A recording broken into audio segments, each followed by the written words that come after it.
Everything we know, from people and ants to stars and galaxies to quarks and atoms, the entire universe, might just be a simulation running inside a supercomputer inside an even bigger universe.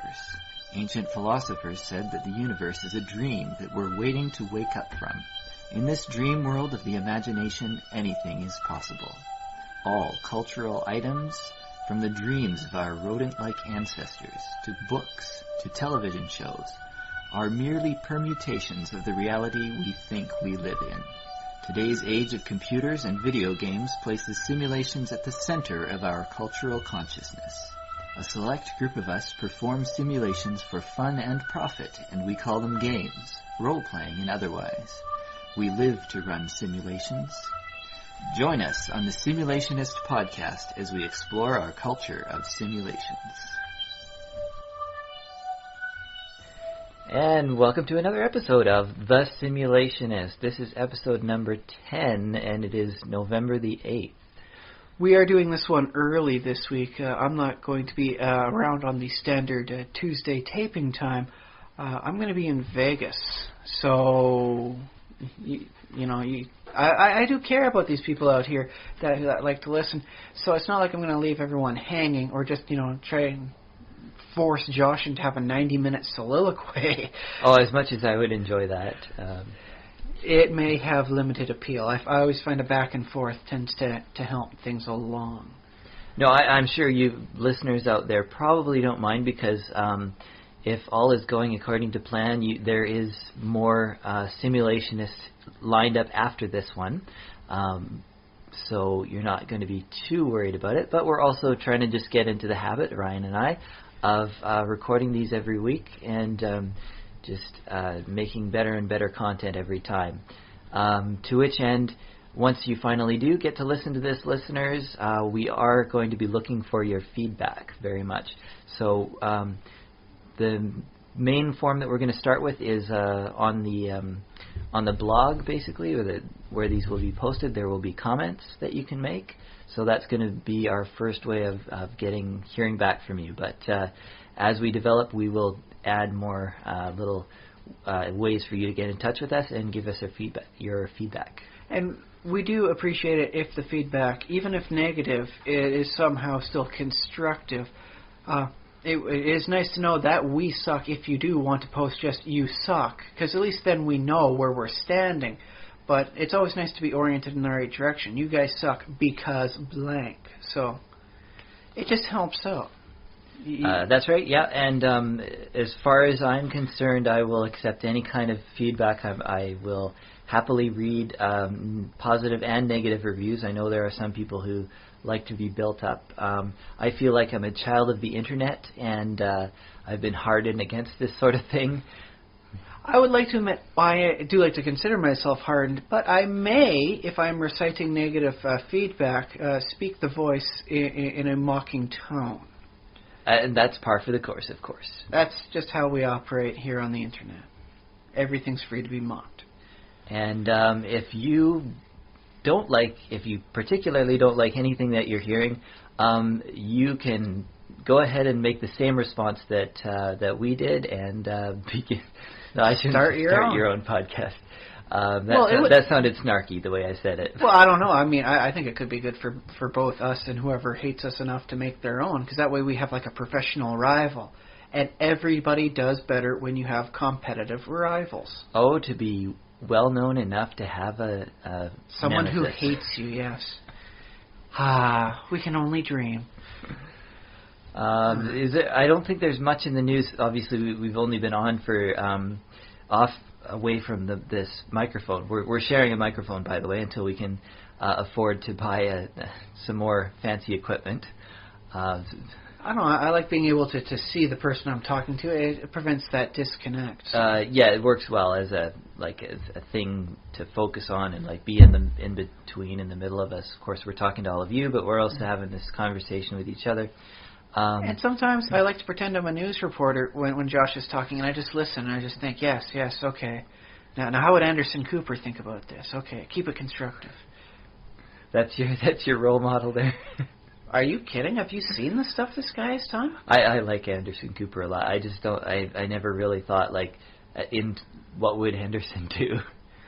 Well, I mean, who else are you gonna have? Oh, okay, I could go with like, what would Peter Mansbridge say? How would he react to the situation? But he's always cool, collected, and professional. So That sounds good to me. yeah, but let's face it, if you want to be your own person, sometimes you got to find the guy who's got the zazz and start copying him until you find your own stride. I like how you describe Anderson Cooper as zazzy. I mean, well, did you see the news report about him? He was covering in a war-torn area. He hears gunshots, and instead of being completely objectively neutral, he grabs the kid who he was talking to, and both of them go hurtling off into safety. That is a stand-up characteristic, to know when to stop being the reporter and start being another human being. Yeah, okay. Well, all praise to Anderson Cooper then. The Anderson Cooper fan hour. Well, when you do the right thing, I believe you deserve praise. Yeah, well, I have nothing but admiration and respect for that newscaster. I just thought it was weird that you just out of nowhere seemed to bring him up. So. Well, you gotta imitate somebody. So Okay, that's yeah. my little vision. Yeah. Okay. So yes, in the news though, let's see. Let's have some fun with the illuminated topic again. Okay, this is not exactly the most recent piece of news, but there has been an incident of a porpoise speaking in a mocking human tone. I call it a mock human tone because he kind of seems to be saying like derp, derp, derp, derp, derp over again, and that seems kind of like he's mocking us. Yeah. And I've also heard something similar happening with an elephant, imitating the human voice range and pattern. So, let's just take this on its own. Josh, can you create an illuminated theory as to why animals are trying to talk to us in our tone? It's so difficult for me because I'm like... You're thinking logically. You have to let go of the logic and just go pure fancy. It's like, I just want to point out, too, that all of these, most of the animals on Earth, including our pets, and this is something that people seem to gloss over when they say, what if animals could talk? Most of the animals that are on Earth are in the range of, their lifespans are 20 years or less. So, a porpoise, I don't know how old this particular porpoise is, but it can't be much older than a teenager. So what do you think it's trying to imitate people about? I think it's just like, duh, duh, duh, I'm an old man. Like, get off my back, man. Apparently, from the first thing before they started recording, the guy thought he heard someone tell him to get out of the pool. Yeah, okay, yeah, I remember that. So, apparently he's saying, like, get out of my room, dude. Get out! This is my room. Why you always gotta be here? Ugh! I don't exactly know what the circumstances were for the elephant trying to talk to somebody. Elephants, I think, can live quite a bit longer, but I don't know how old this particular one was. Well, we'll say if it's a full-grown elephant. Otherwise, I think they would have mentioned if it was a kid. We can say it's definitely in his 20s then. So this is more like the young adult. But why would the animals all of a sudden start trying to speak in the human mocking voice tones? Well, maybe extra-dimensional beings are invading their minds and controlling them. So they're using them as effectively like a radio, like mouthpiece to speak through. Yeah. Do you remember did you ever read The Hitchhiker's Guide, or watch the movie? The 5-part trilogy? Exactly, okay. You seem to be that familiar with it. Yes, I do recall that series. And the mice were, they were extra-dimensional beings with only a very small portion of their existence leaking over into the third dimension. And that's how we perceived mice. Yeah. So maybe, like, all animals are each animal comes from a different dimension and, like, exists in a entirely different alien state that they're as alien to each other as they would be to us. And we're, like, human beings have that too. And we think that we're sentient and thinking and talking and communicating with each other, but actually we're just monkeys, like, sitting around, like, chattering. So it's something like Plato's cave, where what we see is just like a mere shadow of what truly is. But this is happening with everything. It's not, humans aren't special. It happens with everything. and all of a sudden aliens are just kind of poking the extra part of the creatures to get them to try and mimic humans because they can't reach the rest of where we are. Yeah. So yeah, and every animal thinks that they're the supreme species and they're the only ones that's actually thinking. But then the dolphins, like humans have had some experiments with figuring out what other animals are doing because we've been like really curious. So even ducks think they're intelligent? Because ducks are pretty stupid, man. That's the brilliance of it. Dude, they got an IQ score of 5 and they lost that if they weren't continually trained. I can buy crows and ravens thinking they're intelligent. Those birds are scary smart. Well, one other thing to remind you, though, of course, of ducks is what is the average lifespan of a duck? Less than 10 years? Yeah. Yeah. So, It's not much longer than the average lifespan for, like, the ravens, crows. Yeah. Well... And they're smart enough to figure out very quickly exactly where gunshot range is, something I will note a duck has never managed to do. Just ask any hunter in the fall. Oh, I want to play a video game now where you get to take the role of a duck. A survival horror sort of thing is you got to go over like the swamplands and there's all of a sudden blam, blam, blam. It's like, what if you could play Duck Hunt in reverse? Like now you're the duck and you Duck have to hunted. Oh, that'd be so fun. That would be, and I think it'd be a very easy game to set up. Is this is basically run away from some guy who's pointing a gun at you, and you're just reverse. That would be wicked. You could use the same art assets as the original Duck Hunt too. Well, provided you're not trying to make money off it, and it's all for parody purposes, you could completely legally get away with that, to the best of our knowledge. But we're not patent lawyers. I'm not a patent lawyer. Maybe you're not. I don't know what you're doing late at night. I don't know if you're taking these late night classes. Wait, so technically, if I'm not a lawyer, that means that I'm allowed to say I'm a lawyer because it's only lawyers who are held to the code of conduct of lawyers. I think you actually might get held to the conduct if you claim to be one. And then you get the hammer come down on you. I'm actually following a case right now where a guy has presented himself falsely as a lawyer, or it is heavily assumed that he has done so. So eventually I'll find out exactly what happens to him, and then I can relay it to you. Oh, okay. Is this in the news or what? I follow the Pope Hat blog. Do you know of that one? I no Pope Hat? Yes, it's a law blog followed for particularly First Amendment rights. They make sure that people are able to practice free speech to the maximum extent of the law.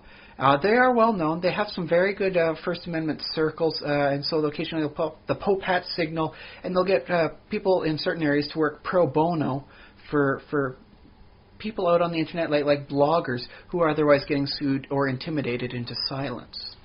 Okay, well that's cool. That sounds like occasionally it'd be kind of boring, but... Are you kidding? It is magnificent. Okay. And one of the lawyers there specifically has, as a thing that he sends out, the lines, "Sniff my taint." So yeah, this is the kind of lawyer you can follow and be entertained by. And they've recently got through with some amazing stuff, like the whole issue with the Oatmeal website and Funny Junk and the lawyer Charles Carrion. That's actually his name. He's not like a predatory lawyer, and they call him Charles Carrion. That's actually his surname. It's tragic, but... Yeah. So wait, is it Pope? Like Pope, the Pope in Rome? Yes, hat. It's his fancy hat, the Pope hat. He's wearing a hat, Pope hat. Yes, it's all one word. .com. You can just Google the word Pope hat and you'll go right to it. It'll probably be the first, second, and third link on the Google search thing. Because when you say it, it always sounds like you say Pope hat. Pope hat, Pope hat. It's one word. It's what the Pope wears upon his head. He wears his Pope hat. It's not Pope@hotmail.com. No. It's the fancy hat the Pope is known for wearing. That everyone has imagined themselves wearing at some point in time. Let's all admit it. Oh, well, not until now, but okay. Yeah, you're imagining yourself in the fancy hat, aren't you? Yeah. Well, yes, it's next Halloween. Well, it would actually make for a very interesting variant on traditional costumes. Yes, nice. But yes, it's a good website. It's a good thing to follow. He's right now going on a website where a man has falsely portrayed himself as a lawyer, charging people to get their identities taken off of a very nasty website. Okay, so yeah, well, that's a little bit of fraud involved there. I guess if I were to say I'm a lawyer and also pay me legal fees and stuff, I guess that things makes get sense. very harsh. But then. if I just said, I'm a lawyer, take this free advice that I'm giving you. Oh, well, then people know it's not true, because lawyers don't give free advice. So I'm in you've the been clear. caught in your words. Okay, anyway. Perry Mason watching pays off for me. Aha. Okay. So what other theories can we have about these animals talking? Talking animals. Okay. Talking. Okay, here's one for me. Okay, good. Most animals, such as the elephants and the porpoises, are actually getting jealous. Everyone, when they want to talk to an animal, they always go to the apes. They go to their gorillas, they go to the chimpanzees who can do all the fancy sign language. Now, these other animals are thinking, I'm intelligent too. I want some attention, so they wind up trying to mimic human speech to effectively try one-upping them. Because gorillas don't, like grunt in like a human speech pattern. They're not known for trying to mimic human talk. So it's kind of like a middle child sort of syndrome where it's like, hey, pay attention to me too. And there's nothing simple like that. It's no grand conspiracy. It's just we're not giving enough love to all the animals in the nature kingdom. We have to pay attention to everyone, not just the ones that can do sign language and make tools. So another piece of advice from Ryan there, make more love to animals. No. Love all the animals equally in the world. Oh, okay. Love all animals equally. There you go. Except the disgusting ones, like cockroaches. They'll be around. Red. You can't get rid of them, so you can try squishing them as much as possible. It's completely free, completely allowed. There you go. Or you can make robots out of them.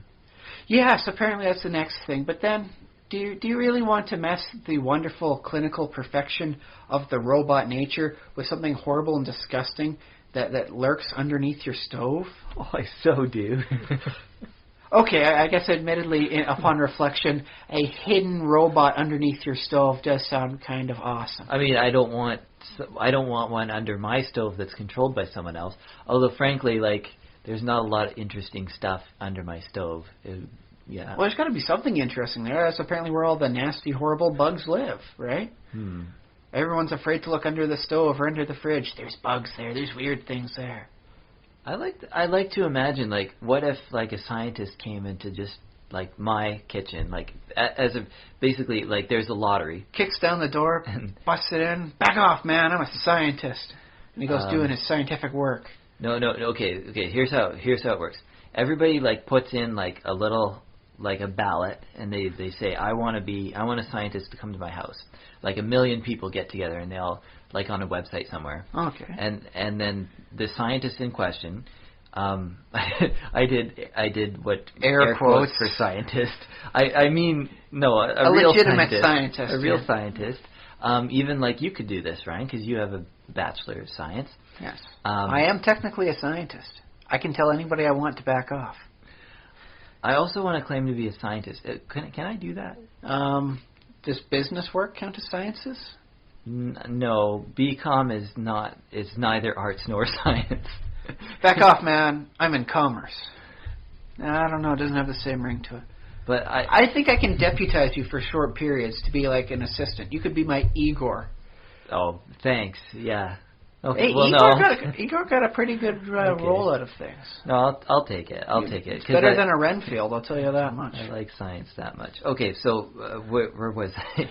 I was proposing a great and awesome idea. Sorry, I've distracted you. Yeah. So everybody puts in, in a lottery. This could be a real experiment that someone could do. Okay. And then the scientist takes some computer algorithm that picks one at random, kind of same as the lottery. Random number generator. Yeah, sure, exactly. All right. And then the person whose name they pick, they go and they visit their house without saying when, so that the person can't clean up ahead of time. Surprise science!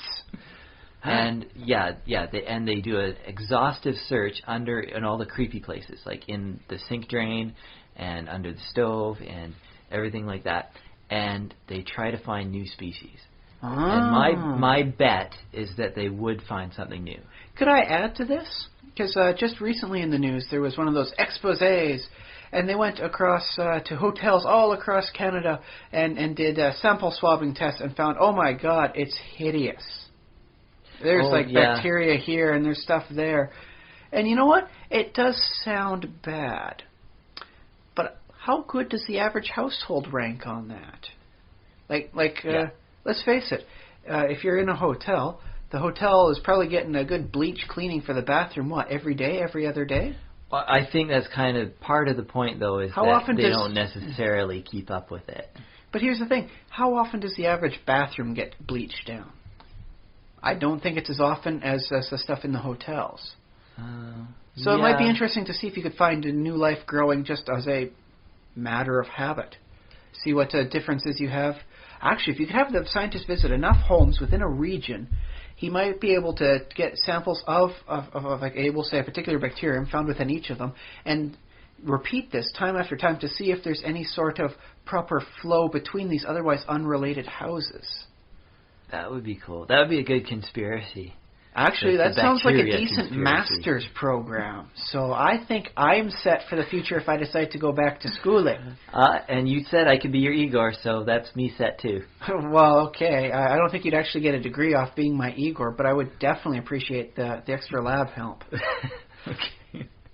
Actually, yeah, you could have some very good study based on that. See, you could use like some public locations as hopefully like a source, and then see if just average use creates like a source sink population dynamic. Like it starts in these areas and winds up, because of being in this area, goes out to all these other adjacent sites, which would be the houses that are getting tested. Yeah, it's like an ecosystem almost. Yeah, and I think that would be very interesting to study. So yes, thank you, Josh. You have helped get me a master's idea.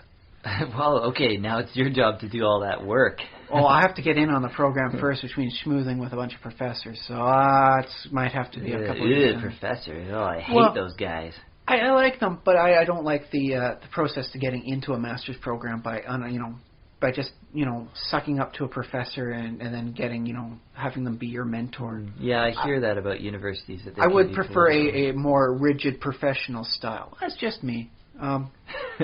That's Ryan. They're letting everybody know that he doesn't think you're a professional, and he doesn't want to be in your stupid school anyways.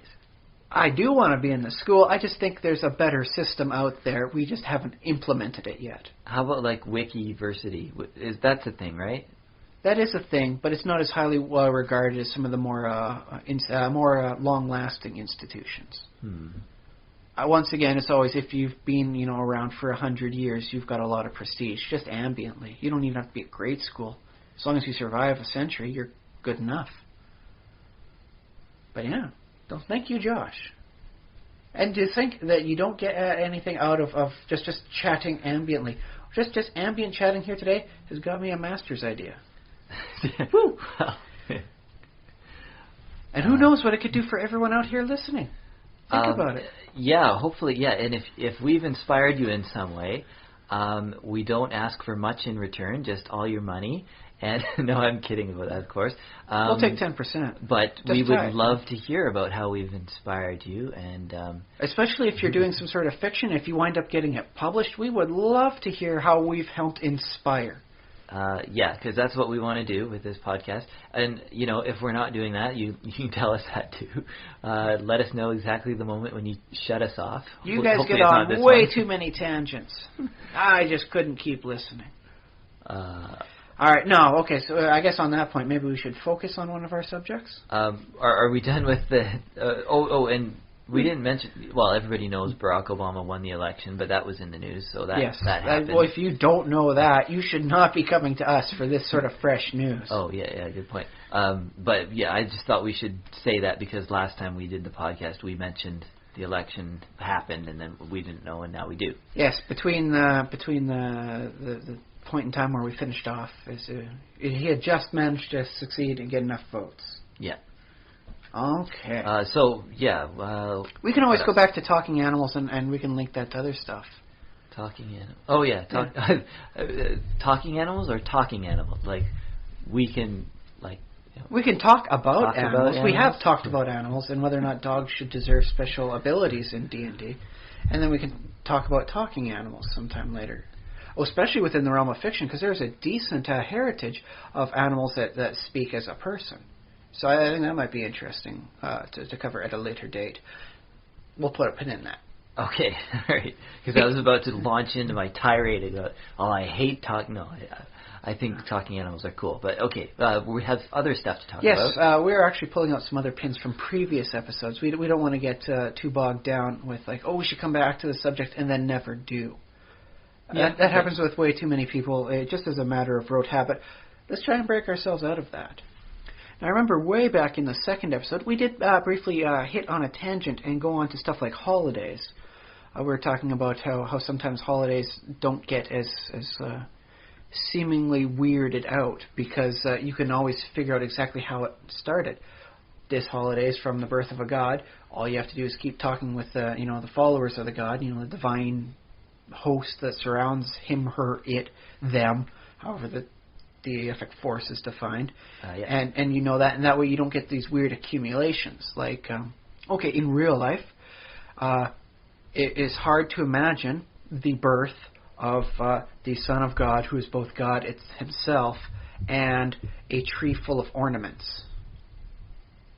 It is something that has happened, clearly, because we can associate the Christmas tree with Christmas. Mm-hmm. And yet, if it was simply, the matter of, let's get a high-level priest on the line and we'll find out how we're supposed to do this, nothing would have, I guess we'll say, evolved up into the Christmas as we currently know it. Oh, yeah, okay. So that is one of the fun things about it. But yes, I want to talk about holidays in more of a general aspect than not just particularly religious. Although a good amount of our holidays in real life do have religious origins. Not President's Day or anything, or Arbor Day, but most of the big ones do. Yeah. All right. I can't help but notice when you look at some of the big holidays, though, each one tends to focus around a particular emotion. St. Valentine's Day is clearly the emotion of love and caring. Sure, okay. Halloween is fear, and to some degree, I guess you could even make a case about it being like an outcast holiday. That's why everyone dresses up weird. That's why you have so many people that enjoy having these wonderfully elaborate costumes to dress up as when they could have just bought a $20 one off the rack at a local store. But yes, by and large, it's Halloween is supposed to be about fear. Sure. Christmas is about the spirit of giving. Oh, I thought we were going to go with greed for Christmas. Christmas has been associated with greed. It tends to be the reciprocal end of the giving nature. Okay, so giving, yeah. But do you find it at all interesting or odd that so many of the bigger, more important in our society's holidays tend to focus around a particular emotion? Well, I'm not Jewish, but I remember hearing things about the Jewish religion is that they have specific rituals that are supposed to evoke emotions within certain holidays. Like they're supposed to eat on Passover. They have a bitter, some food that's bitter. Jewish people, please feel free to write in if you like and let us know. Yes. I mean, my stepfather was Jewish, but we never practiced anything like that. So it would always be nice to hear how other religions, how other cultures, how other people do the celebrations, because that way we become smarter about the whole thing and we can speak from a little bit more of a more knowledgeable standpoint.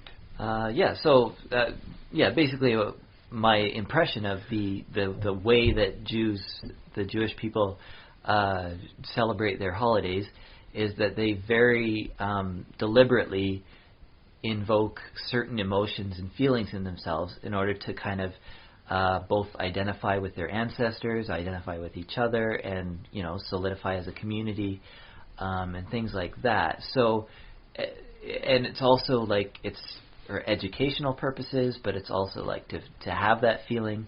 So I think Judaism being one of our oldest religions that we still have around today. It's definitely, yes, one of the major ancient religions. So I think that kind of sheds some light on why holidays are associated with certain emotions. And yet you don't see a day, because let's work this with D&D. Rage is a legitimate thing. It's a barbarian class ability. There's a spell for it. There's all sorts of things about rage. You don't see any sort of holidays based around just going bug nut crazy and smashing stuff. Oh wow, You might be right. The closest I can imagine for that is the Burning Man festival, where they build the giant wicker thing, burn it, and everyone acts crazy for a while. Yeah. Although you could argue with that for a little bit of controlled insanity, in which case it would be interesting Far Realm celebration. Yeah. Well, and that's the other thing that often, like, holidays served as an outlet for basically breaking rules and doing things that you wouldn't normally do. Oh, yeah. Well, for a while there, they were threatening to shut down Christmas because too many people were getting drunk and partying, and it was just too much of a hassle, and they were thinking about knocking Christmas off of the Christian calendar. Yeah. And one of the reasons that governments like to promote things like Christmas and stuff is because people tend to get pent up and full of anger, and then it's an outlet. It lets people like actually have this time to express themselves and time off work and so on.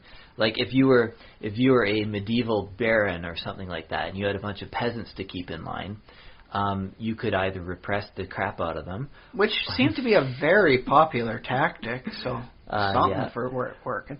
Or you could throw the occasional festival for them and kind of keep them appeased that way. And that did sort of work. I mean, that is why we have the whole festival and the term for it. Yeah, I think the carnival is the goodbye to meat. Carnival, yes. Yeah. So there were the celebrations for marking different points in the year, but yeah, there was no rage-based holidays. No baron ever said, you know what? Here's the old China. You guys can throw it around. Just keep it in this little area, and everybody have some fun. Destruction-based holiday. Wow. Well, I mean, there's fireworks holidays. There's New Year's Eve, New Year's Day, and some particularly ill-thought-out 4th of July for the American listeners. You do always hear something on the 5th of July about so-and-so losing their house. It's not purposefully destructive, though. I don't know. Wouldn't that work well for commerce, though? It's like a day where you get everybody to get like, oh, I hate this microwave. It never warms up anything. My burritos are always frozen on the inside. And then, oh, hey, but wait. It's like, we'll pick a month where nothing big is happening. July? 4th of July. So we got June? Is anything big happen in June? I don't think so. June? I don't know. Nothing big happens in my mind to that. So it's like, oh, that's right. It's like the 15th of June. So you take it down to Smashing Day, and then you got your celebratory sledgehammers all lined up, and I don't know, you could have like other fun stuff to smash. And you take your microwave that you hate down there to the whole designated smashing area, and then you just wail on it. You wail on it till there's sweat dripping off your face, and you just feel so cathartically good about it. So Smashing Day. Well, we should implement that in the real world. That should be like... There's a little something going on in early November where they do the pumpkin smashing for all the Halloween pumpkins. Yeah, okay. So see, that's the thing though, is you don't want to put that too close to something like Remembrance Day or Veterans Day for the Americans. Yeah. So, okay. Oh, that's a shame though, because you get like all the nice ripe fruit you can throw around. Oh, but forget this. We're in the modern days. We can have like hothouse foods to whip around and smash up. Yeah. So yeah, you do that, and you just you go down and you find all your old stuff, you smash it up, and then I suppose up here in Canada we have return it depots, so we could have like the return it depots come on down to these areas, and they'll collect up the proper stuff that they can recycle or just reuse, or not make sure that toxic stuff isn't leaking out into the environment if you garbage it. So they could do that, and that's the way everybody gets their old stuff out, smashed up, and then oh hey, you still need a microwave, so you wind up going and they could even have like the week-long sale after Smashing Day. Well, Smashing Day, it seems like something that should go along with New Year's. Like, in my mind, I'm thinking, yeah, that's a new tradition we should add to New Year's. But I guess maybe New Year's has enough traditions. I don't know. When does the hockey season traditionally end? Because for those of you who know where I'm going with this, when the Vancouver team lost last year on a horribly sad Game 7, their spirit was broken. My goodness, I think. Although, to be fair, Tim Thomas, I mean, the way he was guarding the net, you could have just put their net on the other side of the protective ice rink there. But, yeah, there was a huge riot. That was effectively Smashing Day, wasn't it? I guess so. I don't know if we should... It was a Vancouver Smashing Day impromptu. Now that you put it like a real world face on it, I'm not sure if I but that's the thing. Smashing Day. That's what happens when you don't let people smash and go nuts. Oh, I see. Okay. So what you do is we'll take a Oktoberfest and we'll get the booze from that and we'll combine that with Smashing Day. So you get drunk, smash stuff up, and then everybody. There's no way this can go wrong. Well, see, that's the thing. If you work in like a carnival, because have you ever been to a nice carnival where they have the pea shooters? They're on mounts, so you can't just like aim it at the buddy next to you. But and then you can aim down the gallery and you shoot out plates. No one ever really wins anything, but nobody cares because you're shooting plates. Smash, smash, smash, smash, smash. Wouldn't you like that? We'd have like the paintball guns in there, and you could have some guy dressed up, in a full bodysuit dancing around. And you could just take out your aggression. And have like little signs come down. This man speeds. Or, this man doesn't go fast enough on the highway. And then, cathartic release. And you can have it like on like a Friday of everything, and that way everybody can have a nice weekend to recover from the hangover from all their drinking and violence.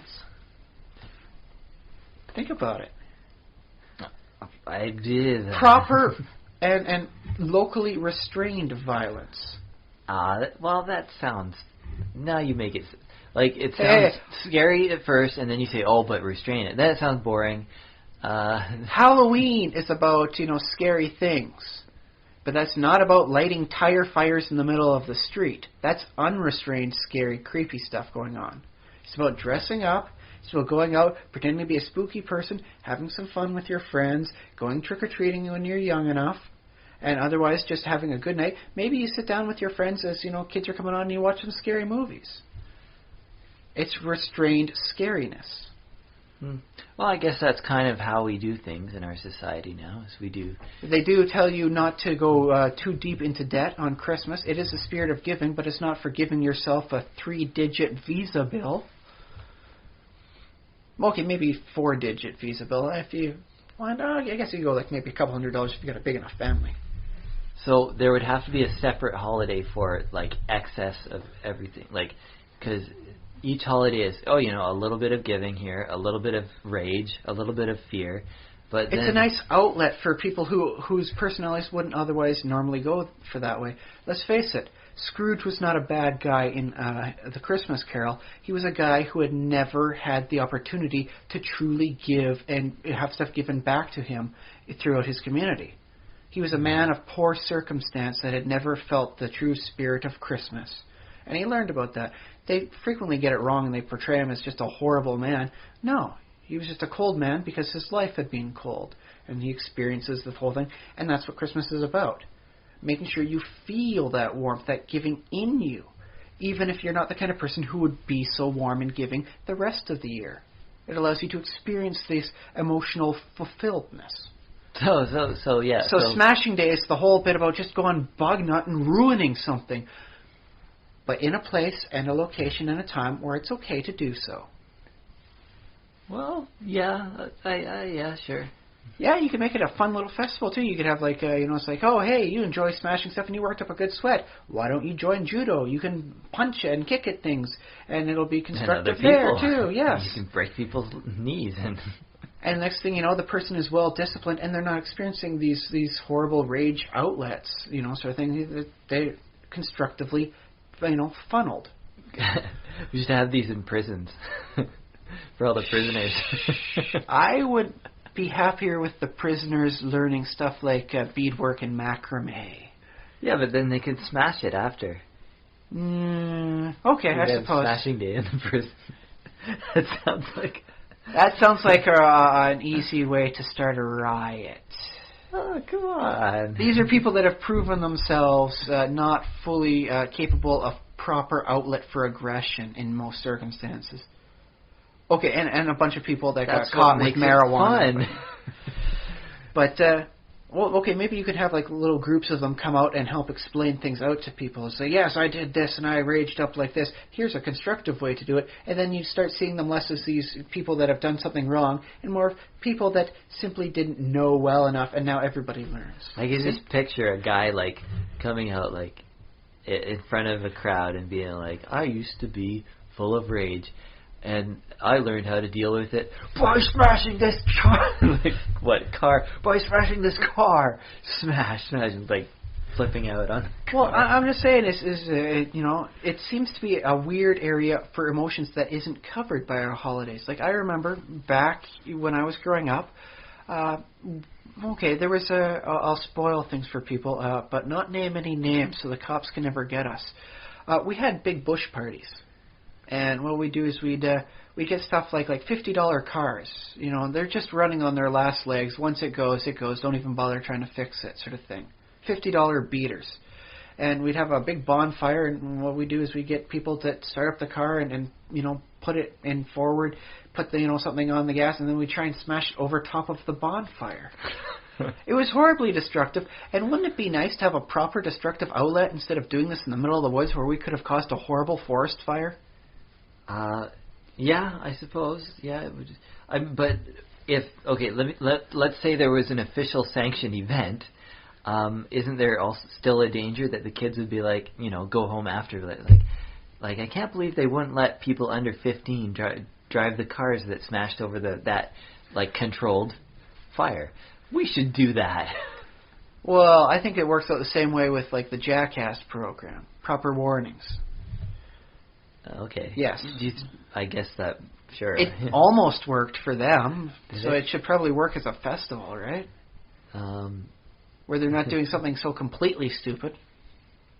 It's much more controlled, less chance to lose a tooth. I guess so. I mean, the Mythbusters always say, don't try this at home or whatever. And yeah, when was the last time you heard of anybody trying to ignite 1,000 or 1,000,000 match heads? People respect these guys.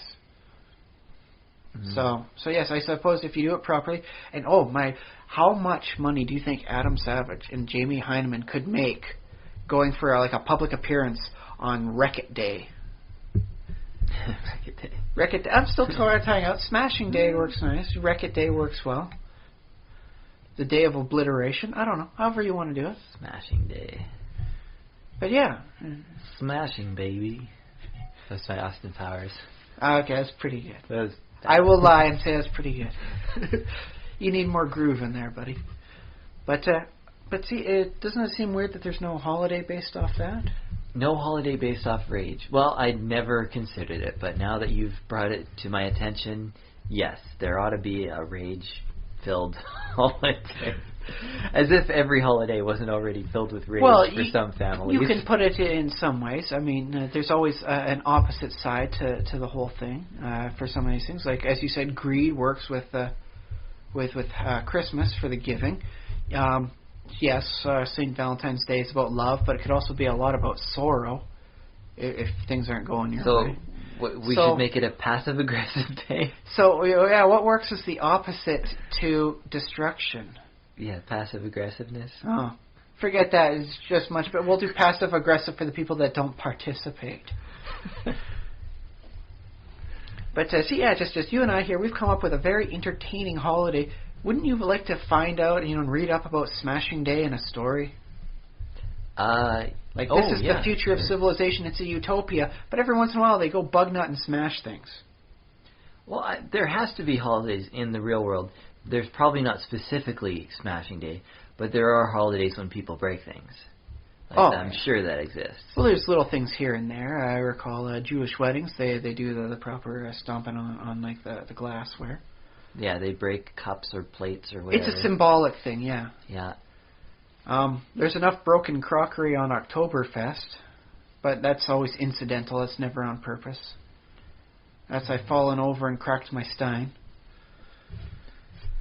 But yeah, it just seems to me that if you want to create your own holidays, especially for your works of fiction, pick an emotion and run with it. Look what we did with just anger. And if there's one thing I've learned about trying to learn about emotions, there's always some other weird mix. I think we may have picked the funniest emotion, though. Well, we can always pick, just going insane for a little while. Like as I said, Burning Man might work as a nice basis for a holiday celebrating something with the outer realms. There should be a confusion holiday, where but you just get confused. When would they tell you when it happens? They couldn't tell you because then you wouldn't be confused when it happens. No, because like you were saying, everything in moderation. It's just a little bit of confusion. Just, I don't know what's happening today. I don't know where I'm supposed to be, but I know today is because we told. So you pick out like a lottery and you got to like switch like daily jobs with someone? It's like, okay, today you're doing office work. I was more thinking you just do your job, but you just forget what you're supposed to do. That happens to all too many people all too often, I think. Well, my perspective on everyday jobs is that you get so used to them and you know exactly what you're supposed to do. You just basically you turn your brain off and you're just doing your job, right? So you're not thinking about it. I like to try and work so that I'm so good at whatever job I'm doing, I can do it while dancing a little bit. Yeah, because that way, especially if there's music playing, you look super groovy. Although a dancing holiday, like dance all day holiday, that'd be a good one. Yeah, there you go. Yeah, that's a nice activity too. Like dance no matter where you are, because it'd be like kind of like Halloween. It's like you wear costumes. Like a lot of workplaces will let you wear a costume for Halloween. So there should be a dancing day where it's like cool if everybody just dances. Ooh, can I expand on this? I like the 70s. So what if we just had like a Funkin' Groove Day? Funkin' Groove Day. And then everybody dresses up. You get your afro out. You get your 70s clothes on. So it'd be like dressing up in a costume, but very much everyone works on the same theme. And then everybody just boogies out the entire day long. Well, you might love that. I know there are lots of people in the world who would absolutely hate it. I was thinking more along the lines of find out when Ellen DeGeneres' birthday is and celebrate that by dancing. Okay, I can dig that, yeah. But so long as I get to boogie down to something like September by Earth, Wind, and Fire. Being the liberal-minded person that I am, I will allow you to do whatever you want. Awesome. I don't know what your family and wife and other people will say. Sure, you can try to get my wife to dance in public. It doesn't matter what style it is. Although, actually, over here in Victoria, we have a Greek fest. And they do a whole lot of Greek dancing as you go. Because you get your plate, you buy your meal, and then you get to sit down and you get to watch a whole bunch of people dance. How about that sort of thing? Could that be incorporated in as well? So you get to learn about various other cultures' dances. I mean, sure. Why you not? get your belly dancing going on. You get your Greek... Oh, they have some very elaborate dances, that they do at the Opa Fest. Yeah, well, I mean, obviously everyone celebrates, you get Canada Day, and you get all kinds of dancing on that day.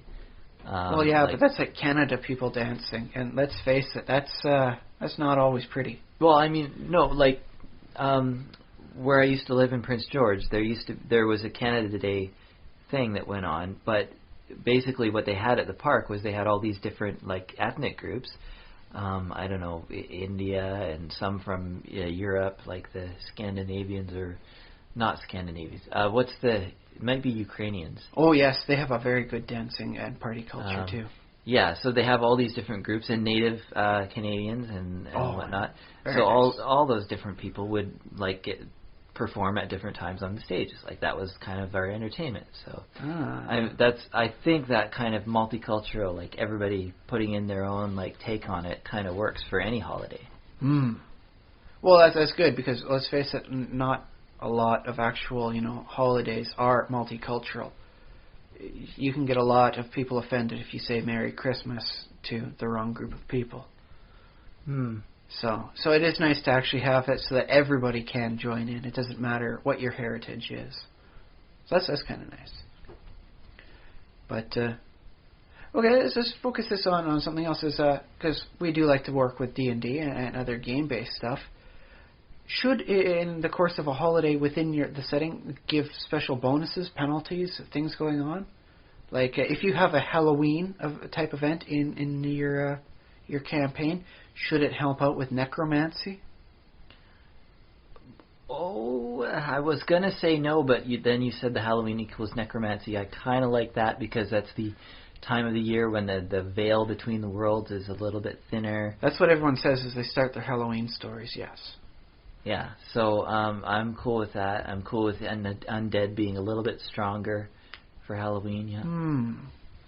So what happens on Valentine's Day then? Like a You don't want to know. enchantment spells wind up getting us a bonus?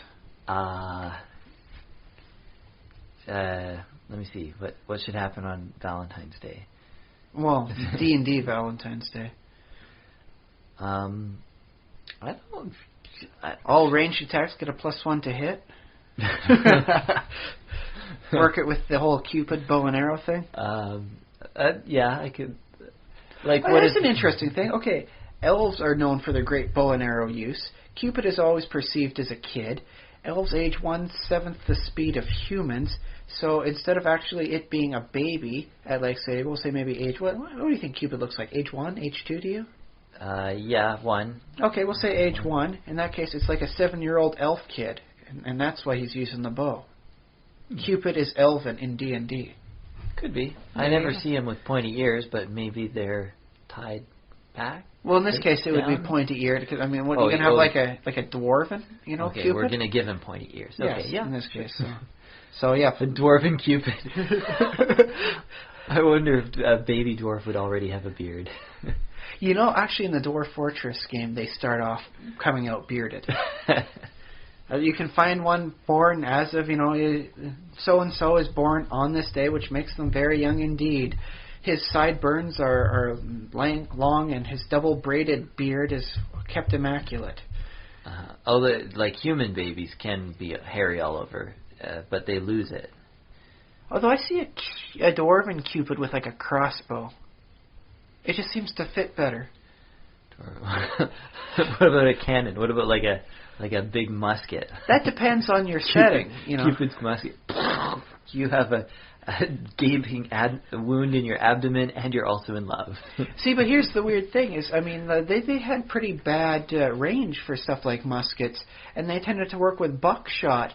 So as opposed to Cupid's, shoot an arrow, and the next person you see you fall in love with, the buckshot is kind of like, orgy. So everybody gets hit like the mass area attack. I don't like Dwarven Cupid. He's kind of creepy. Everyone in the room with. That's kind of weird. Oh, it's like Cupid's here, party's started. Like, now it's a party. So yeah, let's just keep him with the Elven Cupid in this case. But yeah, says, do you think it should be something that holidays within the campaign settings should have the bonuses as a default, or only in special occasions? Well, I would tend to leave it vanilla to begin with, just like not do that. But I could see, like, just for fun, throwing in some bonuses like that. I think it could make for some very interesting things. Like, instead of Halloween being like the veil is thin between, this world and the next, you could make it for the day a dark god, manifested on the material plane, in which case, like evil effects are boosted around that time every year because of, like, a resonance with the event. Mm-hmm. We're basically talking about, it's pretty much magic that we're talking about. We're not necessarily talking about just, if you're doing an evil skill. Well, I mean, you could even extend that out to the evil creatures get a bonus on this glorious day when such a dark force walked the earth. And that evil characters, on this day, or even we'll say a week sort of thing, however long you want it, gain a +2 to all charisma checks. As fortune goes into their favor. Well, I guess that could work. I don't know if it would, because I like to use stuff like that to emphasize, like, when there's evil, like I want to say, it's definitely, it's evil, it's bad, like, so, and when I go to emphasize evil, I like to, like, say the effects of it, which are often nasty, and that people, like evil characters, often will fight each other and things like that, and they'll generally not be happy. So the evil sews in on itself, sort of thing. Yeah, and so I imagine, like, having, like, suddenly all the evil characters are like, "Oh, how you doing? I'm happy today." So just seems counterproductive. How about if we work it the other way then, on like the time to commemorate this evil god walking the earth, sort of thing? because of the strife and discord they did, and the whole thing, everybody receives a -2 to all their charisma checks. That way it's harder to make friends. People scowl at each other a little bit more. They're not as friendly. Well, like if the world kind of becomes a little more depressed, that feels more gritty, more like so evil that to me. works with the theme then for this dark force I think. walking. Okay. So how about other, like secret holidays sort of thing? Like okay, let's admit it, in a D&D world, there are some secret cults and all that Vecna stuff going on. For instance, he's always like a secret cult religion. Yeah. Okay. Yeah. Secret. All right. Okay, and we have admitted within this very podcast we don't know a lot about Jewish holidays. So, would there be appropriate for a particular religion, to have holidays that they celebrate only affect followers of that religion? Sure. Well, I like I'm getting the picture of like people. Basically, there's a ritual or a prayer. Oh, that but I don't in any way want to somehow associate the Jewish religion with Vecna. Yeah, okay. There. So it just suddenly occurred to me. Those were the two samples Okay. I put in. I don't want to connect them. Immediate apologies to all of our Jewish listeners. I just wanted to sell something iconically secret and what we've already touched on. So sorry about that. Yes, continue. I totally ruined your train of thought, didn't I? Okay, let's get back on track. I might even just take some of that out. But okay. Sorry on that. Yes, I suddenly it popped into my head. Oh, wait a minute! You may have connected these two forces. Okay, get back on track. You were imagining this sort of thing as okay. So the followers of religion, it's not that. I don't know. It's not that there's an electrical connection between their soul and the other place that says, "Oh yeah, you're a follower of this religion, you get so and so bonus." But I imagine they might have little rituals or a prayer that they do in the morning on a certain day that only they know about, and it requires swearing fealty to some deity or ideal. Yes, I think that was mentioned in one of the Scarred Lands campaigns, I believe. Okay, yeah. Yes, where they actually had that. If you're a follower of this religion, you can do this small. It was in accordance with their true magic, but it was like a 0-level equivalency. It's just something anybody can do. You all get together and you go like, go team so and so, and then congratulations, you get like a +2 bonus for the week, whatever. Yeah, something like that. I like that. Would be an interesting thing then, because that would explain why people would congregate weekly to a sermon. It's not just because they follow the God. It's because if they go there and they attend the weekly sermon and become a part of it, say all the dwarves get to, every 10 days the dwarves get together in the one town and they worship Moradin, because if they do the proper Sankara, religious things, they wind up getting an extra somewhat bonus to their crafting skills. Yeah, exactly. Something like that, yeah. So then it actually does determinatively pay off to worship in the campaign setting, as opposed to just say, I'm a follower of so-and-so, and that's just one line on my character sheet I'll never come back to. Yeah, exactly. And, I like the idea that you could write an entire book full of little rituals like that, and some of them could be you have to be in this religion in order to perform this ritual, or so and so on. But some of the little rituals could be something that anybody could do, like maybe the god of luck or the god of travel basically smiles on anyone who does a little religion, a little ritual for them. Yes, the less devout deities sort of thing, the ones that don't demand, that you must toe the party line all the time. Yeah. So you're saying if I can do the right thing, for the whole, God of luck, eventually I'll be able to roll 6 18s for my ability scores? If you combine that with maybe a wish spell or something. Yeah, I've seen the statistical odds on that. Interesting enough, might work for a campaign setting. The child has been born who will one day have 18s in all their ability scores. Everyone wants this perfect person on their team. Sort of thing. So, everyone's fighting over this promised baby.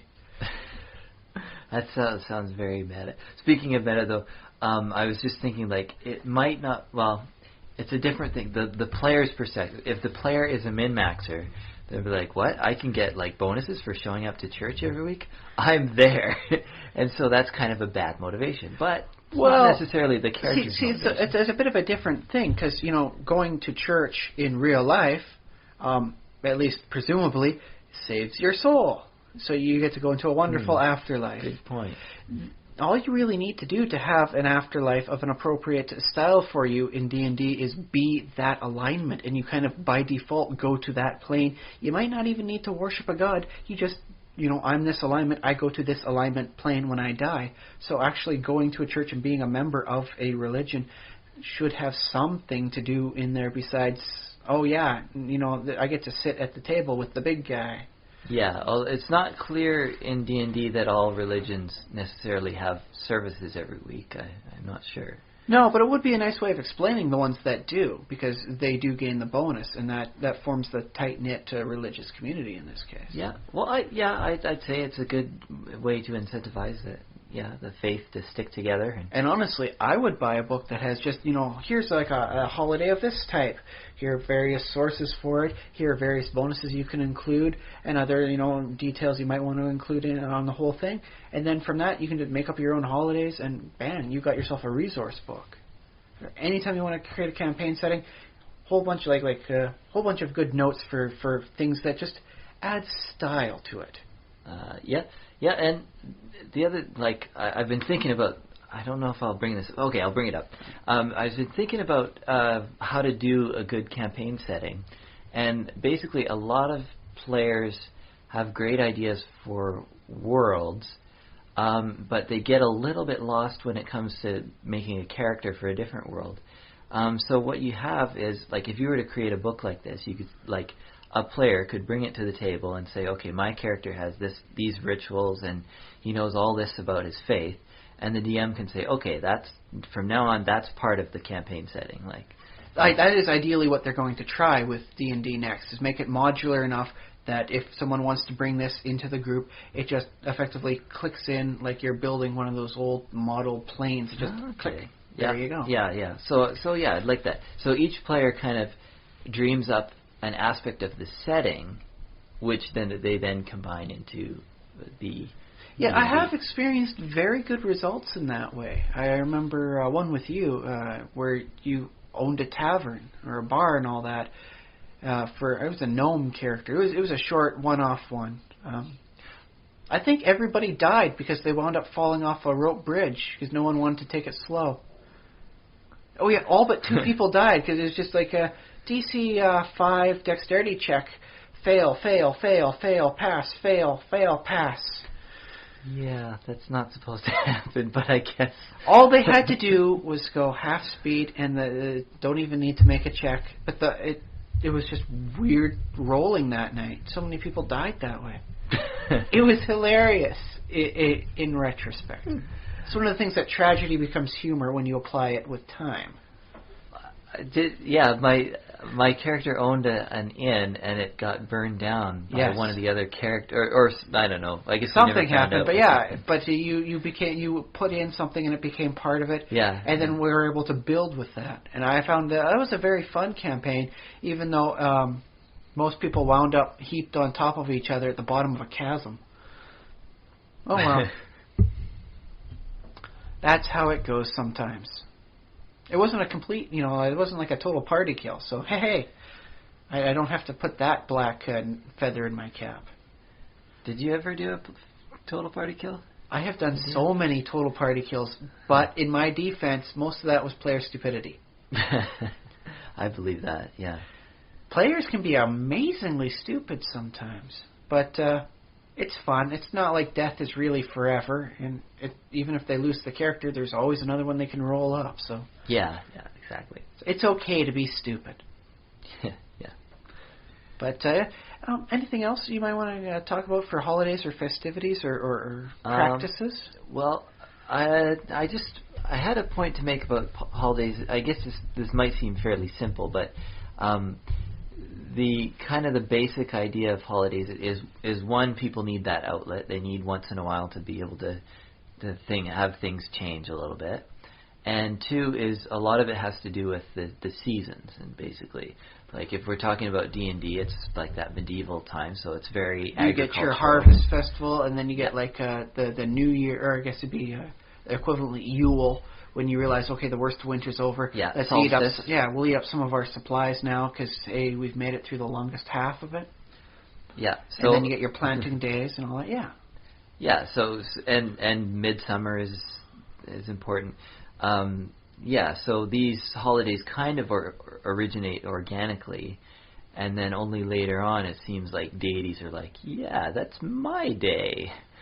Well, that's because some deities associate themselves with a particular point, and with that, so like of course a god of agriculture, or goddess, however you want to do it, would wind up becoming heavily associated with stuff such as the harvest festival, the planting time, and yes, even I guess for those that have the 2 crop seasons, the midsummer festivals. Yeah, and I suppose in a D&D world, depending on how powerful the gods are, I've never thought of D&D gods as being powerful enough to change orbits of planets, so like changing the seasons wouldn't. Well, I guess that sort of depends on how you have a world. Is it actually a ball floating in space, or is it like on the back of a turtle, in which case the god just, commands the turtle to go in a different sort of route? Yeah, in which case it would make more sense. It would be easier to justify having the holiday in favor of the god, because the particular god, whichever one it is, actually did decree the seasons and so on. The standard mythic style, like how the Greeks got their winter with Persephone in Hades. Yeah, that sort of thing. Yeah. Yes, I do like that too, and I'm always a fan of the nice mythic scope. I do like the Spelljammer setting. It's wacky enough to be thoroughly enjoyable, but sometimes you don't want to play on a world that's a ball floating through space. Sometimes you do want a world that's on the back of some sort of mixed creature that's like a half elephant, half horseshoe crab. Well, I think ideally you don't necessarily deal with that from day to day. Playing the game of D&D is about being in a dungeon and being an elf and a dwarf.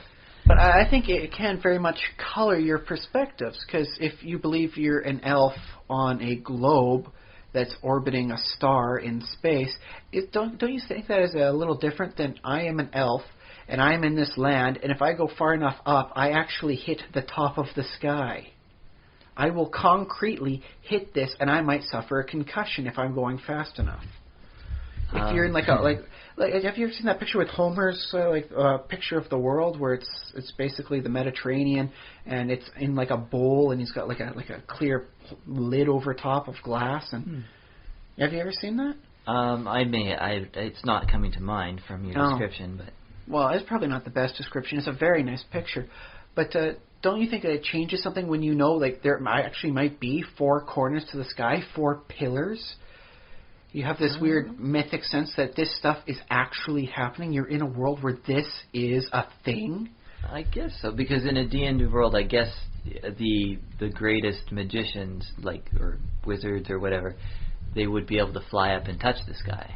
Yeah, well, heck, you don't even need that. All you need is somebody who's willing to be brave or stupid or foolhardy enough to go snag griffin eggs and then hatch them, train them, and all that. That's all you got to do is get a griffin egg. Well, hippogriff. You can go with some other winged creature. Raise the griffin and not have it die of malnutrition, no problem. And then you got your griffin. Hey, there's the rules are in there. Once you get the egg, there's a handle animal check that you have to make, and then once you do that, after the time goes on, you fed it, you've raised it properly. Congratulations, you now have a trained griffin. Well, that would be pretty awesome. And okay, awesome as that is in and of itself, I think there's a lot you could do with that. But we'll put a pin in this. Fun things you can do with a griffin. Well, fun things you could do to change the world with a griffin. I mean, think about it. If you no longer have to worry about bandits on the ground because you can fly through the air, wouldn't that make for just a great system of communications. Yeah, one problem, like, we already know what, like, because we have airplanes in the modern world, so we already basically know what that would do. But you never really hear much about a campaign setting that has, aerial griffin things. That's one of the great things about WoW, I think, is that they do have, like, a flight point system where you can fly around the world. And no, you don't have to go on foot and experience all these random encounters. You can just fly it there. Congratulations, here you go. It's all done. But why aren't there more random encounters when you're riding a griffin? Like, you think there's well, you can be, yes, and in certain cases there will be. I think in that case it works very nice for a story plot element. There are very few creatures, even in D&D, that just live up in the sky all the time that aren't found almost exclusively in the elemental plane of air. Yeah, I mean, because in the real world there are very few creatures like that. Are they even like? There's some crypto creatures that have been said to do so. Like they're effectively like an airborne jellyfish. Oh, that's so cool. There is some interesting thought about potential life on other planets that exists that way in the gas giants, where the pressure works out that you can have something of jellyfish consistency that actually just floats in and out through the various stratosphere, atmosphere gradients they have there. Oh, that'd be cool. That would be cool. Did you ever read about? Oh, now I wish I remembered more of this so I could illuminate the world with your stories. There was I don't know if it was I think it was a TV program. It may have been Discovery, and they. Oh, the one where they just what things would be like if we found another world and sent stuff to it, and it was a different world and had. It was spinning faster, even though it was smaller, so it was like more compact, thicker atmosphere. It might have been that one. I think it was on the Discovery Channel, yes. But the creature I'm thinking of, I think it was an Earth creature, because it was a giant pterodactyl, and it like bigger than any like bird that we've, and it had the same sort of pattern as an albatross. Like flight pattern, like migration pattern, fly from pole to pole. Basically, it would. Its entire life, I think it would spend a very small portion of its life on land. But other than that, it was always flying, basically, always in the atmosphere. I think it was a creature that this would have been Discovery Channel. I think it was creatures that could have existed, but we would never have evidence for them or something like that. Oh yeah, because it would all. To be something like that, it would have to be all soft tissue, effectively, then, wouldn't it? Or have very light, very small, anything for something that would calcify. Yeah. And then fossilize, yes. And the locations it would live in would be very remote and like basically sea islands and stuff. So just for our future reference note, we're going to put a pin for this one too. I want to start creating some creatures that live only in the air, but aren't native to the elemental plane of air. I think there's some interesting things that can be done there. So if anyone else out there has their homebrew creatures, link it up. Let's take a look. Otherwise, I think we may have to sit down and just make up some of our own. Well, I'm sure there are a couple in some books. There are flying whales, that have appeared air whales are always fun. In a few different D&D supplements. Wouldn't that be like a trade caravan in D&D then, to have the air whales? Because, I mean, griffins can only carry so many pounds. If you have a particularly obese character, might not be able to fly with full gear, on the back of the griffin. Yeah. Like the half-giant characters would be just too large for that. But like an air whale would wind up being like a trade caravan where you'd be able to move massive volumes of goods. Yeah, that'd be great. Or flying turtle. Yes. Oh, flying turtles are everywhere, and they got those Zaratan creatures they use for the fake islands. Yeah. We'll find some other creature, like a manta ray, like a flying manta ray. They look cool, right? They'd be kind of intimidating too. Yeah. Okay, there we go.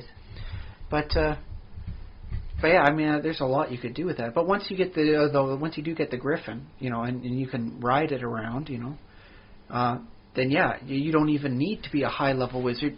You can just have like a first level Joe Schmo go up there and say, yeah, knock, knock, knock. Yeah, okay, there's a ceiling. Anyone else say there isn't? I can fly, we'll switch off fly. Anyway. How does the first level character have enough ranks in ride and handle animal to ride the griffin? In this case, all you really need to do is strap him down. With a trained griffin, you can go up with your own sort of thing, and he'd just be in tow. Like how they have the gliders go up. So it's like the Soviets and they're sending up the monkey and the dog in the first satellites. Let's face it, is there that much of a difference between a first level commoner and a monkey? Yeah, I don't think so. Yeah, the monkey has a better chance in a knife fight. Although, aren't I a first level commoner? Well, you've got a degree. Technically, you'd rank as an expert. Oh. Yeah, there you go. Think about that. Uh-huh. Ha ha ha. It's what gets me through the day sometimes. I'm not a commoner, I'm an expert. I'm not a commoner, I'm an expert. Oh, that sounds depressing. But yes, I mean, once you actually have the griffins too, you would work it out instead of like eagles with your falconry. You could have the nobility just with all these griffins, because I mean, griffins are noble creatures, much more noble than a stupid eagle or any sort of putrid falcon. Man, this is a mythical creature you can ride. So it can become a thing where anybody can just figure out, this is a mythical area. If you go up high enough, you can actually see all 4 pillars that hold up the sky. I don't like that. Like, that makes the world feel so small. If you could actually see, oh well.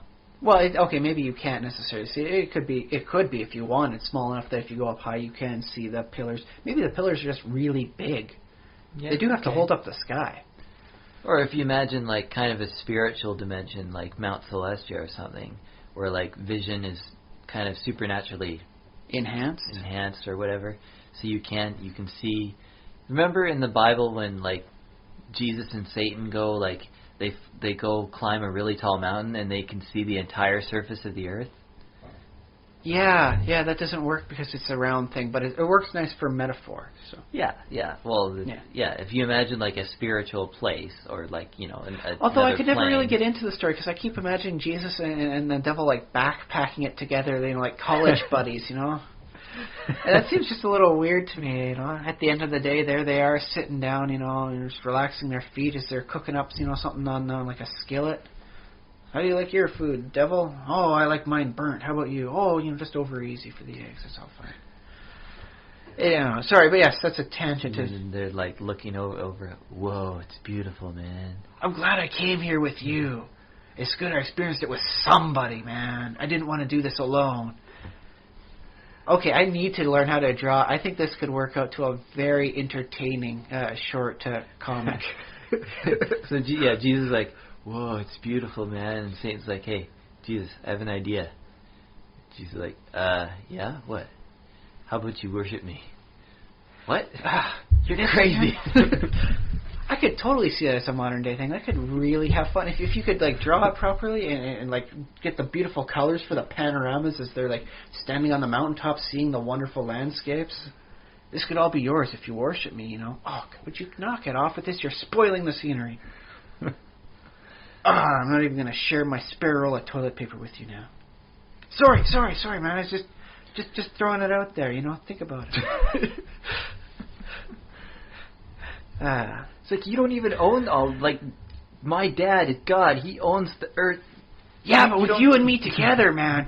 I mean, you've got the inside track and I've got the know-how. I help make this stuff. Between the two of us, we could stage like a takeover, man. It could be ours, but you have to follow me. Because I know what I'm doing. You'd be the junior partner. Okay, we'll put a pin in that. If we can find an artist with some time and a good sense of humor, we'll come back to that. Okay, so yes. Are we done talking about holidays? Yes, I think we got over into a nice tangent about mythical worlds, though. So, yeah. If you want, we could keep on going with that, and that'll be our B-side if we have enough time. We've been talking for 75 minutes. So okay, so if you want, we can talk about how mythical do you want your campaign setting? Do you want this something where, yes, if there is an outer space where you can't breathe, or do you want it more of like the high-end, Greek mythology, where the sun isn't a ball of gas out in a void, it's actually some guy on a flaming chariot? What do I like? What is your personal preference, and why do you prefer it that way? Why do I prefer it? And also, listeners, feel free to weigh in with your own preferences. Oh, yes, especially if you can find something that totally knocks us off our high horse. It's always nice to learn that way.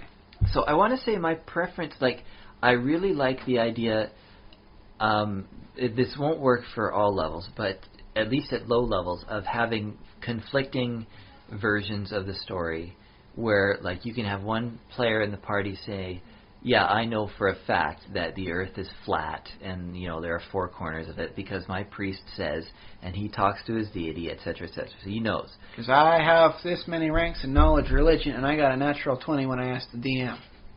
Ha ha! Yeah, but and this might not be possible, but I want to have in the same party a character who knows absolutely for a fact, he rolled a 20 on his knowledge nature. And he knows that the Earth is spherical and it orbits the sun, and etc.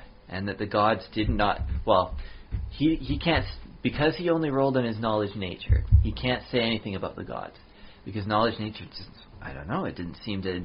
No reply came back. You might be able to take a penalty, a decent sized penalty check to that, and maybe a nature god, what they say about it. But yeah. Like I said, there's going to be an interesting size penalty. But I don't know if a contradicting, it would work at low levels because low level guys don't have high checks and they don't have their tamed griffin yet, and so on. You can get that at a fairly decent level, well before you become regarded as legendary according to the spells. Okay, well, that makes sense. Although I have never seen a player even try for going anything like actually getting their own griffin, and I don't know why. Actually, I want to mention one thing, and the rules don't cover how high you can fly, but I'm just thinking if you got a griffin, there would be a limit to how maybe the top of the sky is low enough that you could fly up to it. But imagine if the top of the sky was up beyond where the atmosphere became too thin to support flight. Well, see, that's the thing. If it winds up being one of those situations where there is a ceiling on the sky, then why does the atmosphere just give way? Why isn't there full, proper atmosphere all the way up? And we don't have to worry about stuff like atmospheric pressure because, dude, this is mythology. Yeah, okay.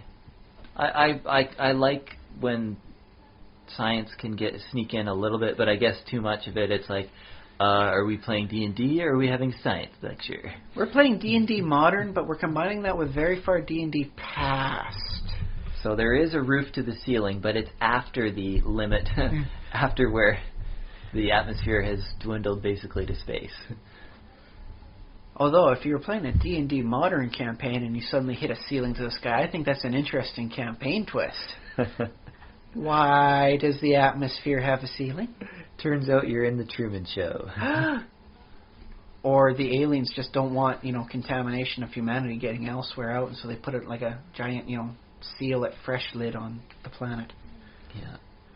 And then it turns out the Apollo mission actually crashed against the ceiling. It bumped, yeah. No, personally for myself, I like the high mythology level of it. Mm-hmm. I like the concept of knowing that if you follow the sun to where it sets every day, if you go far enough, eventually you're going to come to where the sun actually sets. Is it a burnt location? I don't know. Is it like the hole where the sun goes underneath through the underworld before it comes back up again? Maybe. That depends on how you're working your cosmology.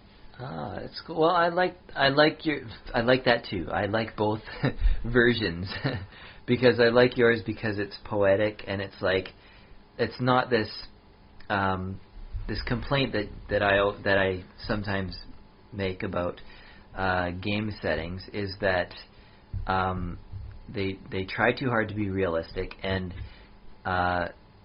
there's no. I think it's the same complaint I have about magic too, is that if there's magic in the world, there's no real need to kind of science it up and say how magic works, because that's you might as well be. Yeah, magic is the ultimate cop out. All you have to say is magic, and people go, "Oh, okay, I guess." Yeah, and if you're really into explaining things, and I guess I kind of enjoy explaining things, so maybe I should be over on the science side a bit more. But if you really are into explaining things, don't do the whole how magic works. Do some actual science and play like a science campaign or something like that. Yeah. You know what I like though about the whole mythology, like things don't have to make real world physics sense, is that you can do all sorts of really weird options. Like instead of the world being flat, the world being spherical, the world is a torus or a donut shape. And that the sun goes on this it's not one sun, it's multiple suns that go on this wonderful polyecliptic path around it. So you can have all these weird, fun things happening. Just think hard enough to come up with cool ideas, but don't think hard enough to break your brain. Although if you can work out a pattern where you have like 2 to 3, I think maybe 3, maybe 4 suns that orbit various parts of the torus to work, and how everything intercoordinates with each other, that could be very entertaining and personally edifying, very entertaining for yourself. And then you wind up with this situation like, on the inside of the torus, what is life like where there's almost continuously sunlight, as opposed to the normal world, which would be on the outside of the donut, so to speak. Continuous sunlight, like an all-day hellish desert landscape. It could be. Maybe it's like the ultimate paradise where there's just always growth happening because there's always this good source of energy to come from it. Mm-hmm. Would there be like there would be hurricanes, because what we've learned from global warming is that added energy into the atmosphere. So you could work like this: is the outer side of it, where things are much more normal. That's the low campaign and setting. Then when you get higher level, you can become tough enough to survive the weird, wonderful weather that happens on the inner side of the torus, where there's always sunlight and it starts breaking, into itself into your head, so that you never get like how sometimes above the Arctic Circle where it's daylight all the time. Some people wind up getting burnt out. They have to put like tinfoil over their windows just to be able to get a good night's sleep. Mm-hmm. Imagine all that going on with tornadoes happening everywhere too. Just amazingly horrible weather patterns. Yeah. Well, wouldn't that be an entertaining setting where it's just everything is just harsher? All you have to do is go inside wise. That sounds very cool. You also have to work up a different set of directions, like you'd have out and in as opposed to north and south. Yeah. We are going to the inside lands. We're going into the fabled and hellish inner lands. See, you can have fun with that, and that's just something just off the top of your head. There's all sorts of other weird things you could do if you just want to say, I am going to put physics aside, and I'm going to come up with something very entertaining. Yeah. But the thing when you, this always happens with sci-fi and fantasy both, is that you come up with this great idea. It's like, oh, that'd be like a torus world. And then there's another implication. It's like, oh, how would that work? But you keep on getting trailing implications and but this would and that. And that's where you start. That's how you build things. Is you find the loose strands from what you've done, and you knit together something else from it, and it just keeps going. Okay. Like if you wanted, you could even work the whole torus thing in a different fashion. The torus still exists. There is one sun at the very center in the middle of this, and the torus itself, it rotates around on itself. And night happens when your part of the torus is on the outside. So at night, distances become far longer than in the daytime when you're in the more compact inner end. Oh, I think that would be a little bit... Well, that would be a little trippy, weird. But then you'd have to say, okay, so we want to travel, so we have to do it during the day, otherwise it'll take us forever to get anywhere. And if you were like a desert type area, you'd have to debate, do I want to make it from A to B at a very quick pace, but have to deal with the horrible, desert sun, or do I want to do it at the cool of the night, but not be able to go as fast? And then you get all sorts of fun, weird things coming out of that. Yeah. It's a great idea source, a source of ideas. And it definitely is a much more unique campaign setting than I think anything I have on my shelves. Now, let me ask you this, though. All right. Would you want to play an entire, level 1 to 20 in a world like that? or would you want to make it a place that you visited for an adventure? I would actually like to give it a try for a full end campaign as a player. I think I could give it a decent run for the money as the DM. Okay, interesting. Because, well, I mean, it's just so much fun. I remember one example they mentioned about world building. I forget if it was in 3rd edition or 2nd, about creating worlds that work different. Like, they were explaining a world that had a giant, just absolutely beyond anything else, mountain at the center of the world. And that's where light comes from. But the further away from that mountain you get, you experience time dilation. So if you go out to the very far ends, like on an adventure, and come back, you find 100 years has gone by. Okay. Because time slows down as you go out there, so proportionally time speeds up as the further out you go. So you come back and time's progressed so rapidly. What happened? You left with a lady from the tavern that you had an encounter with, and all of a sudden you realize now you have grandkids. Whoa! What happened there, man? You come back to your lady at the bar and you say, "My love, I have returned." And she says, "You're talking about," or you're talking about grandma, dude. You're talking about grandma. You're my grandpa. Ew. Ew. But I mean, doesn't that sound like an interesting campaign thing?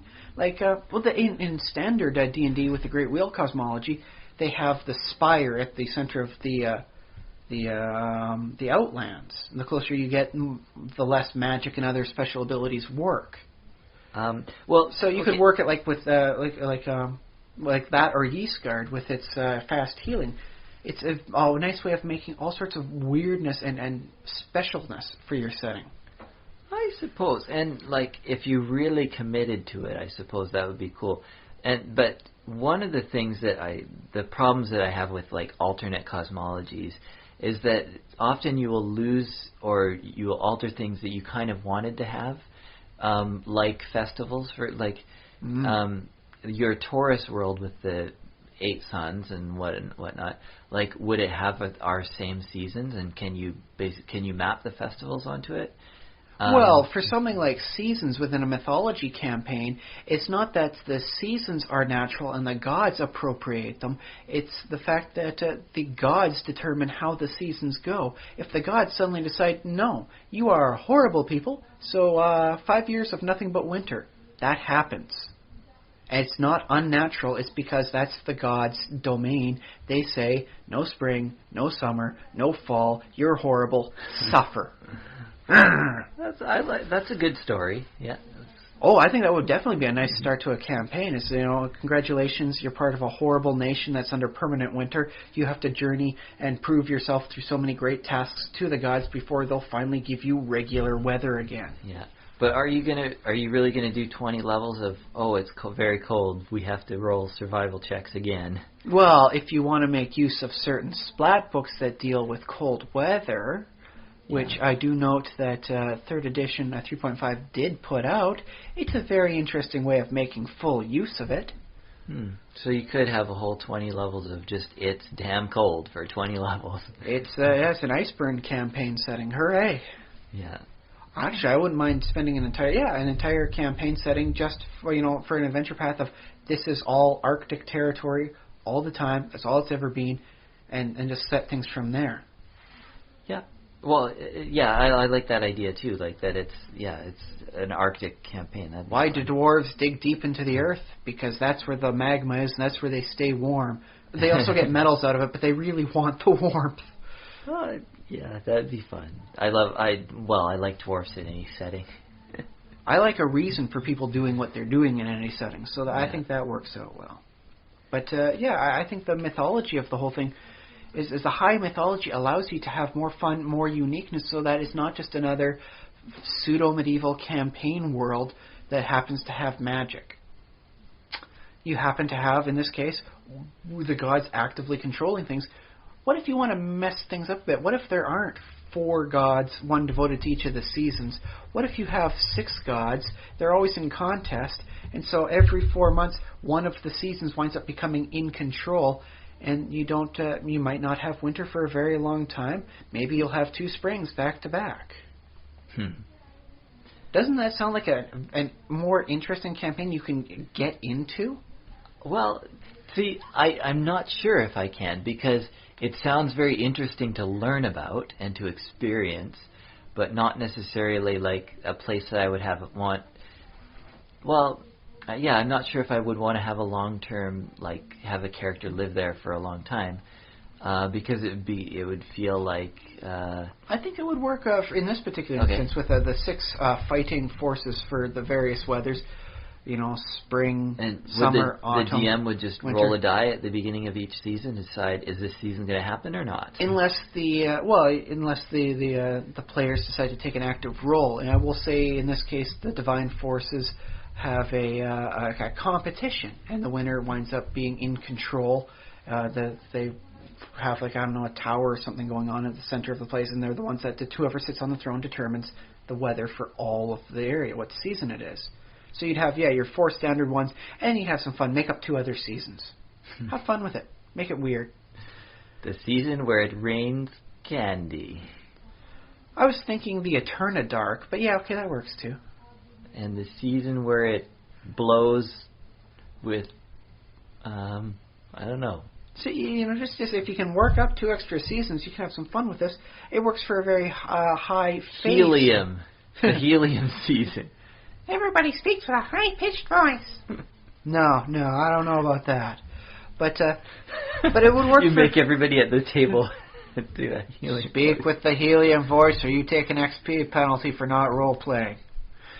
But no, I think it would work for a nice Fae-style campaign, where you have a lot of Fae creatures going in there. Because they're heavily tied to the seasons as well. Then you could work in 3 of the seasons work with the Seelie Court, 3 with the Unseelie Court, or maybe 2 with Seelie, 2 Unseelie, and then 2 Independents.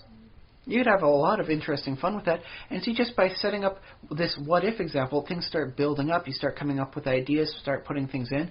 It snowballs. Even if winter isn't the season in season. Yeah. No, I get it. Those are definitely some good ideas for our listeners to consider. And we've gone a little over 90 minutes, minus anything I might cut out. So I think we're going to have to say goodbye to you all for this week. And if you do try and undertake any of these campaign settings and try them for an adventurous style, let us know to see how well they work out. Maybe these are just good as an idea and they don't work out. I'd like to know. Yeah, absolutely. Let me see. What else do I have to say? I've been Josh Trelevin. I've still been Ryan Kirkby. Okay, and send us money. Take care. See you out there.